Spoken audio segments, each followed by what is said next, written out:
मैं अब्दुल कुद्दूस आदि शहर काजी कानपुर। मैं इस वक्त कुछ ज़रूरी वजूहात की बिना पर आपके हजरात की खिदमत में हाजिर हूँ। इस वक्त मेरे पास बहुत सी शिकायतें आ रही हैं।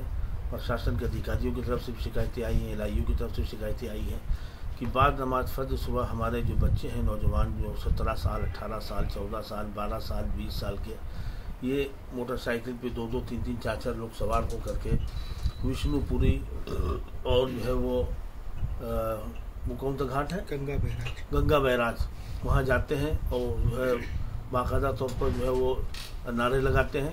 इस तरह की शिकायतें बहुत आ रही हैं। उसकी वीडियोस भी भेजी हैं उन्होंने मेरे पास, जो मैंने देखी हैं।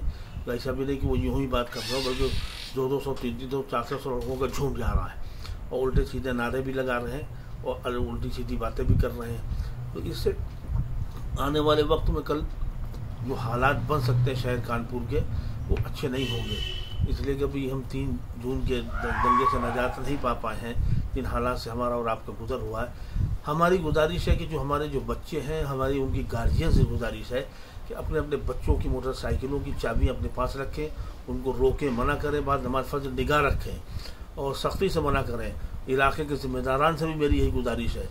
और इतना ही नहीं बल्कि इलाके के उलमा और अइम्मा जो नमाज पढ़ा रहे हैं, वो अपनी अपनी मसाजिद में ऐलान करें और गार्जियन को भी समझाएं और नौजवान बच्चों को भी रोकें, मना करें, समझाएं कि कतई जाने की उस इलाके में ज़रूरत नहीं है। खुदा न खास्ता कोई नई बात अगर पेश आ गई तो उसका जिम्मेदार कौन होगा। ये तो अच्छी सी बात है कि अधिकारियों ने मुझे जो है वीडियोज़ भी भेजी है और इत्तला भी दी है। मुझसे गुजारिश की कि आप इन लोगों को वीडियो जारी करके मुत्तला करें, इनको समझाएं, इनको रोकें और मना करें ताकि ये नौबत ना आवे। तो खुदा का वास्ता देकर कह रहा हूँ, इन बातों का ख्याल रखें। हमें उम्मीद है कि आप हजरात हमारी इस बात पर अमल करेंगे, इंशाअल्लाह खैर होगी।